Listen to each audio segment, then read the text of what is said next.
Root, Masks, Rapscallion, Avatar, Monster of the Week. All PbtA games have moves for the Game Master. But are Gamemaster Moves designed to limit your choices, cramp your style, restrict what you can do?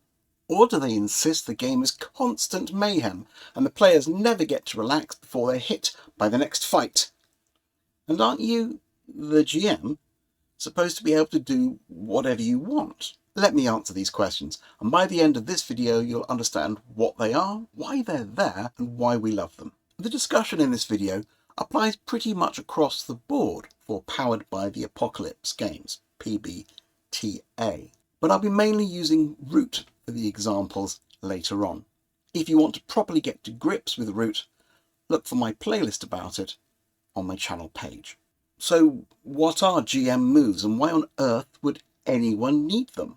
If you write a dungeon-shaped adventure with a series of encounters, traps, treasures, indoors or out, then you might be used to presenting the players with a threat, refereeing how they kill, overcome, solve or kill it, and then narrating what happens when they move on. But Powered by the Apocalypse games want you to wing it. A large part of the central ethos is that you write a complicated situation, decide how it will progress, likely deteriorate, without interference, and then let the players interfere to their little heart's content.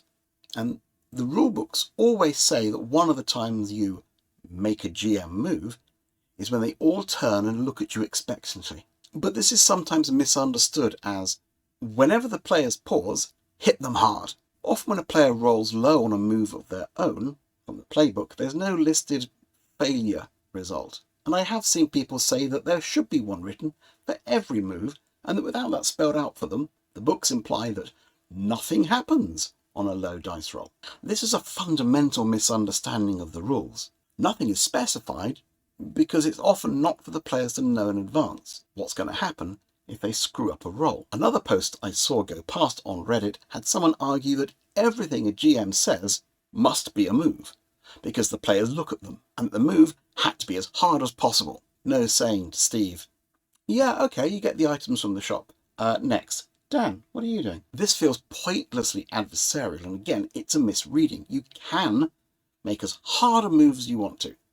You can certainly make a very hard move, but you also have complete permission to make a softer move. But if only certain situations trigger player moves, but every pause in the conversation triggers a GM moves, and GM moves are synonymous with character failure, isn't everyone having a dreadful time of it all the time? No. Here's the list of GM moves from Apocalypse World, Monster of the Week, and Root. They're basically the same list, but with some thematic tweaks and a bit of condensing. But the important thing to understand first is this list is not in order of preference. It's not do this unless you can't make it work, but then move down. So the idea is the situation they're in escalates at a reasonable pace. After the move, you ask the players, what do you do? And then proceed. So each GM move can set up a slightly harder next move, or much harder next move. Improvising what happens next can be tricky, and we want it to be faster than looking up a table in the book, rolling dice, rolling randomly, working out how to interpret a result. But this list is actually pretty extensive.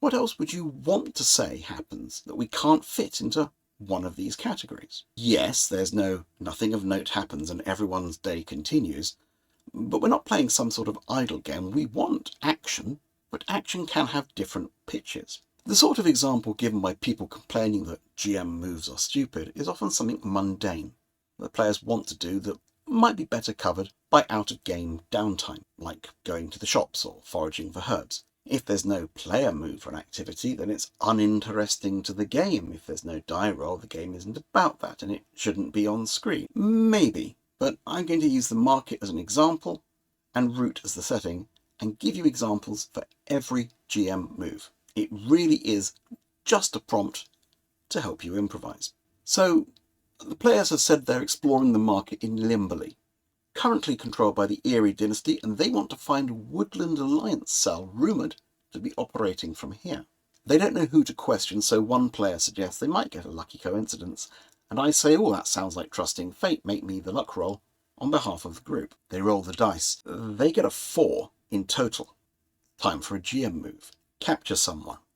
Punchberry. You look around at several stalls with telltale markings, and the rest of the vagabonds have gotten ahead of you. You're about to catch up when someone calls your name from inside a tent, and when you look around, there's a wild-eyed rabbit pointing a crossbow at you. He motions to you. Put someone in a spot. Foster, the storekeeper suddenly grabs your wrist. Here, aren't you the toad that cheated Napper at cards last week? He'll be glad to know you're back in the clearing. Unless... Reveal an unwelcome truth.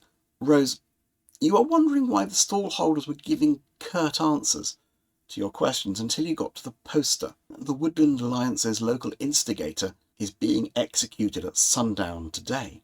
Show signs of an approaching threat. You found nothing yet, but you literally bump into a young cat hurrying past with a pile of leaflets. And before you can tell her she dropped one, she's gone. You look at it. It's calling for a rally to protest the burning down of the brewery. But you just saw the brewery. It's not burned down yet. Inflict injury, exhaustion, wear, depletion, or morale as established. What's a good price for information? Everyone mark depletion as you pay over the odds for things across the market, trying to get in good with the stall holders. You've still come up empty though. It's like a conspiracy of silence. Activate a downside of their background, reputation, or equipment. Punchberry. Although no one is talking about the Woodland Alliance, the storekeepers all keep throwing side-eye at you, specifically. Eventually you discover there's a band of otters down by the river with a reputation for drunken brawls, and you guess you were being lumped in. Disrupt someone's plans and schemes. You're halfway round the market and have what looks like a promising lead. The local potter puts alliance symbols on the pots several stallholders use. But when you get to his workshop in the next street, you find the door ajar. There's a smell of wet clay and blood. Make them an offer to get their way. Woodland Alliance. Shh, not so loud. Yeah, a little bird told me. I can make an introduction, but I can't shut up shop for the day yet. I've not sold everything. You buy it all, or speed up my sales, and then we could talk. Turn their move back on them. None of you can find anything concrete, but the more you inquire, the more you realise you're being investigated yourselves. There's always a mouse at your elbow, it seems. Never the same one twice. There's one now, on a balcony, with a spyglass. Show them what a faction thinks of them. No luck with the Woodland Alliance, possibly because there's such a heavy dynasty presence.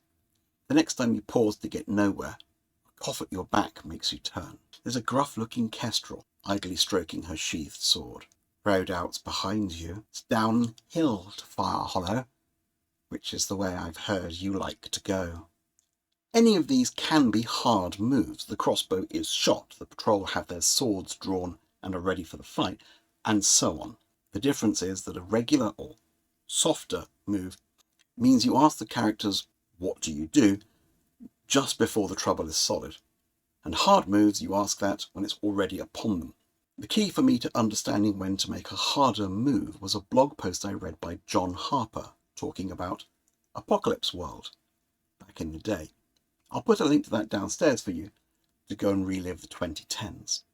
So there you have it. GM moves are a prompt to you, the person setting the tone and pace, to keep up the tone and the pace, whatever the pace is. How hard you want to yank those reins is up to you. As an aside, one of the things I love about the Root GM screen is that in the top of the middle panel, the easiest thing to glance down and back up from is that list of GM moves. That's good design. Even an old hand like me benefits from glancing at the list during the session to stop me from overusing one option. If you've watched this far and haven't hit subscribe yet, now's your chance. And do please give this video a like to help the algorithm show it to people it somehow thinks resemble you. Head to my channel page for more of my opinions from 40 plus years as a role-playing game master. And if you want more insight into Root, check out this playlist next.